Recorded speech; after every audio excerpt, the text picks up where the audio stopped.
আলোচনা রাখার জন্য বিনীতভাবে অনুরোধ করব আজকের অনুষ্ঠানের সম্মানিত উদ্বোধক তথা আমাদের রাজ্যের মাননীয় মুখ্যমন্ত্রী প্রফেসর ডক্টর মানিক সাহা মহোদয়কে।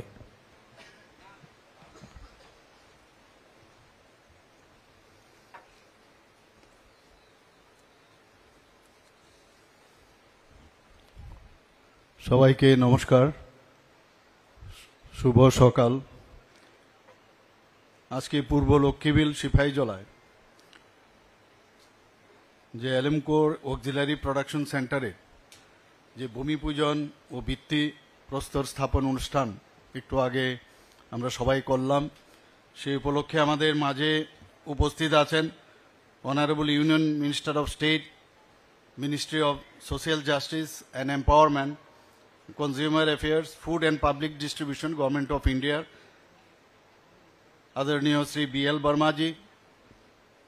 আমাদের মাঝে উপস্থিত আছেন আমাদের প্রাক্তন, আমার পূর্ব মুখ্যমন্ত্রী এবং আমাদের ত্রিপুরা যে পশ্চিম আসনের মাননীয় সাংসদ শ্রী বিপ্লব কুমার দেব মহোদয়।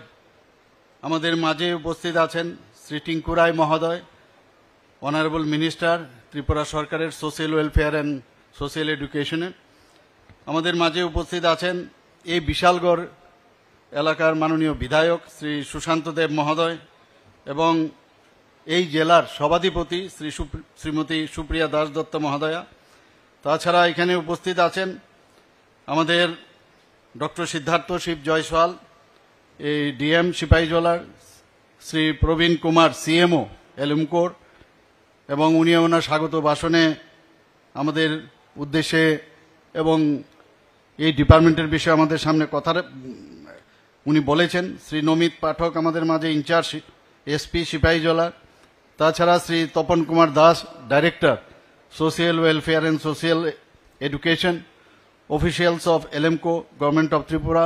এখানে বিশিষ্ট জনেরা উপস্থিত আছেন এবং এই এলাকার লক্ষ্মীবিলের ঠিক এবং আর আশেপাশের যারা এখানে উপস্থিত আছেন, সম্মানিত অতিথিবৃন্দ এবং আমার প্রিয় সাংবাদিক বন্ধুরা, সবাইকে আমি হার্দিক অভিনন্দন ও শুভেচ্ছা জানাচ্ছি। আমরা একটু আগে আমাদের যে পূর্ববর্তী বক্তা তাদের থেকে আমরা সব শুনলাম এবং সত্যিই আজকে একটা আনন্দের দিন আমি বলবো।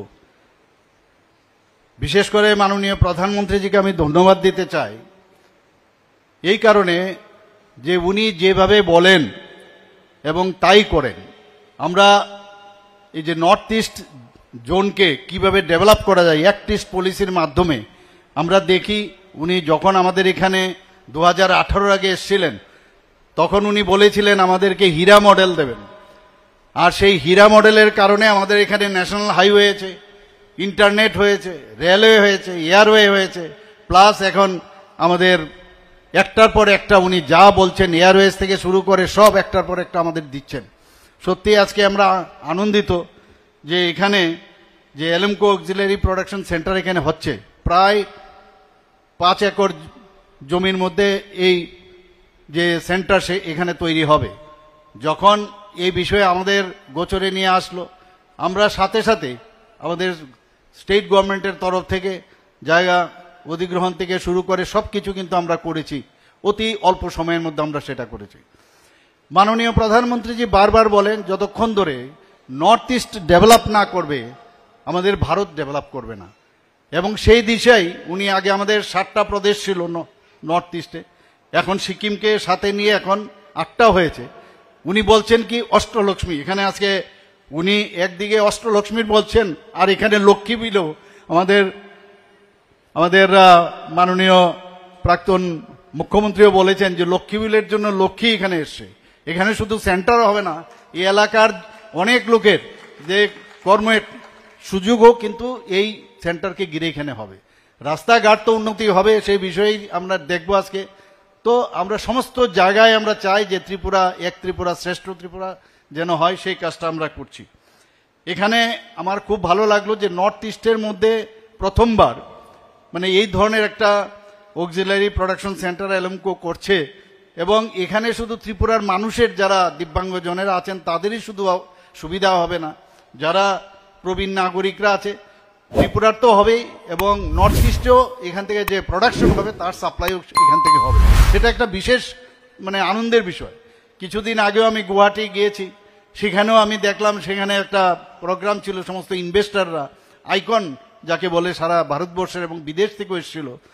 তো এখানে আমাদের বলা হয় যে ত্রিপুরা খুব ছোট প্রদেশ, কিন্তু আমি वर्मा जी के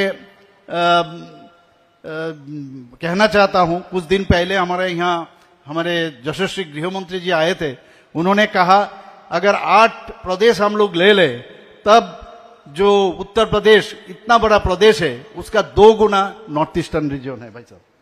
तो उस हिसाब से আমাদের এখানে এটা ছোট হলেও আমরা কিন্তু চেষ্টা করি ট্রান্সপারেন্সির মাধ্যমে। মাননীয় প্রধানমন্ত্রীজি বারবার বলেন যে যতক্ষণ ধরে ট্রান্সপারেন্সি না থাকবে সরকার চালাতে গিয়ে মানুষের আস্থা কিন্তু আমরা অর্জন করতে পারবো না।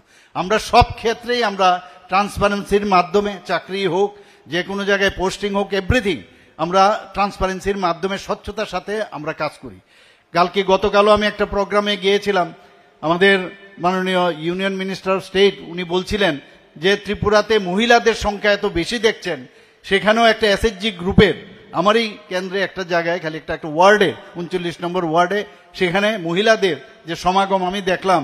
আমাদের এখানে एसएचजी ग्रुप पहले 2017 में भाई साहब खाली वहां पर 4000 ग्रुप था, अभी हम लोग के यहाँ 56,000 ग्रुप त्रिपुरा में हो गया और करीब करीब 4.5 लाख लोग माने महिला उसमें इन्वॉल्व है।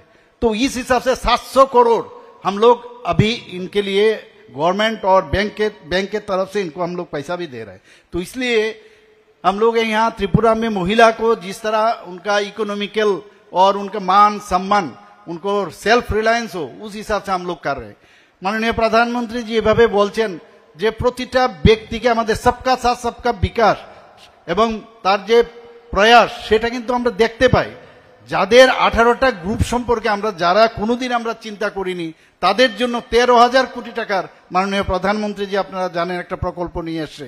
বিশ্বকর্মা পুজোর সময় সেটা গত 2 বছর আগে উনি সেটার ইনগুরেশন করেন, এবং ওই গ্রুপকে যাদেরকে নিয়ে কেউ চিন্তা করেনি তাদের জন্য ট্রেনিং থেকে ব্যবস্থা করে লোন দেওয়ার ব্যবস্থা করেছেন মাননীয় প্রধানমন্ত্রী নরেন্দ্র মোদীজি। আমরা এরকম একজন গার্জিয়ানের আমাদের কাছে রয়েছে যে যা বলেন মোদি হ্যাঁ তো মুমকিন হ্যাঁ, এই যে কথা শুধু কথার নয়, এবং এই যে আস্থা একটার পর একটা আপনারা দেখুন। এবার দিল্লির রেজাল্ট আপনারা দেখুন কিরকম রেজাল্ট। আমরা 70টা সিটের মধ্যে আমরা ভারতীয় জনতা পার্টির 48টা সিট পেয়েছে, ভাবা যায় কোনোদিন? এর আগেও আপনি 3টা আমাদের যে প্রদেশ ছিল সেখানেও আমাদের বিজয় হাসিল হয়েছে একটার পর একটা। তো এরকম না যে বিজয় হাসিল করতে গিয়ে খালি কাউকে প্রেসার দিয়ে কোনোদিন হবে না। কাজের মাধ্যমে আমাদের সরকার কাজ করে, কাজের নিরিখে আমাদের মানুষ আমাদেরকে আমাদের উপর আস্থা রাখছে এবং সেই বিষয়ে আমরা কাজ করছি। এবং ত্রিপুরার কথা যদি আমরা বলি, আমাদের এখানে ল অ্যান্ড অর্ডার সিচুয়েশন, আমি সব জায়গায় বারবার এই কথাটা বলি যে 28টা রাজ্যের মধ্যে ত্রিপুরার নিচের দিক থেকে আমাদের 3 নম্বর পজিশনে আমাদের আছে। তো ল অ্যান্ড অর্ডার সিচুয়েশন যে রাজ্যের ভালো থাকবে, শান্তি যদি না থাকে মানুষ আসবে না। এখন ইনভেস্টাররা আসছে বাইরের থেকে, কিছুদিন আগেও আমাদের ইনভেস্টার সামিট এখানে হয়েছে। 27 জন ইনভেস্টার যারা ইন্ডাস্ট্রিয়ালিস্ট আছে তারা আমাদের মৌ করেছেন, তাতে করে 370 কোটি টাকা তারা এই কিছুদিন আগে আমাদের সাথে মৌ করেছেন। তো একটার পর একটা আমরা দেখছি। আমি যেটা বলছিলাম, গুয়াহাটিতে আমি যখন গেলাম এত বড় বড় আইকন, তো আমাদের মনে হয় যে আমাদের এখানেও কেন আসবে না। আমাদের সাথেও সেখানে আমি যখন ছিলাম অনেকে আম্বানিজির সাথে, আদানিজির সাথে এবং আমাদের টাটা গ্রুপের যিনি চেয়ারম্যান ওনার সাথেও আমি কথা বলেছি। কারণ একটা কম্পিটিটিভ একটা যদি মানে চেষ্টা থাকে যে আমার প্রদেশও কেন ভালো হবে না, ওনারাও বলেছেন ত্রিপুরাতে আসবেন, এবং আসার পরে আমাদের এখানে এই ধরনের যদি ওরা নিবেশ করে তাহলে এখানে অনেক জিনিস হবে। বন্ধুগণ, আজকে অত্যন্ত খুশির বিষয় যে এই ধরনের অক্সিলারি প্রোডাকশন সেন্টার এখানে হয়েছে, এবং এতে করে আগামী দিনে আমরা আরও কিছু এই ধরনের সেন্টার ত্রিপুরাতে আমরা করতে পারি কিনা, তার জন্য আমরা বারবার দিল্লি যখনই আমি যাই আমি মাননীয় ইউনিয়ন মিনিস্টারদের সাথে দেখা করি যে কত বেশি কি আনা যায়। আপনি হেলথের কথাই বলুন, স্পোর্টসের বিষয়ে বলুন, এডুকেশনের বিষয়ে বলুন, সব বিষয়ে আমরা এখানে এই চেষ্টা আমরা করছি। ভারত সরকার department of empowerment of persons with disabilities দিব্যাঙ্গদের যে নির্দেশিকা অনুসারে রাজ্য সরকার বিভিন্ন আমাদের মাননীয় মন্ত্রী বাহাদুর বলেছেন কি কি ব্যবস্থা আমরা করছি। এখানে প্যারা গেমস এখানে আমাদের ত্রিপুরা কিছুদিন আগে করেছে এবং প্যারা গেমস আমরা দেখেছি যে দিব্যাঙ্গদেরকেও যদি প্রপার তাদেরকে প্রোৎসাহিত করা যায় তাদেরও কিন্তু কম নয়। ওনারাও আমাদের সাথে আছেন, ওনাদেরকে আলাদা করে দেখার কোনো সুযোগ নেই। আমাদের 8টা জেলার থেকেই এই প্যারা গেমসের মধ্যে সবাই এসেছিল, দিব্যাঙ্গজনেরা পার্টিসিপেশন করেছেন। Rights of person with disabilities act 2016-তে এখানে ক্লিয়ার কাট লেখা আছে যে দিব্যাঙ্গজনদের জন্য খেলার ব্যবস্থা করতে হবে এবং সেই কারণে এই প্যারা গেমস আমরা খেলো ত্রিপুরা প্যারা গেমস আমাদের 2024-এ সেটা আমাদের মাননীয় মন্ত্রী বাহাদুর বলেছেন যে সেই ব্যবস্থাটা আমরা করেছি। তো আমরা আগামী দিন আমি আশা করি যে এই যে একটা সেন্টার এখানে তৈরি হলো তার যথাসময়ে ঠিক সময়ে যেন কাজটা সম্পন্ন হয় এবং যেটা মাননীয় কেন্দ্রীয় মন্ত্রী বলেছেন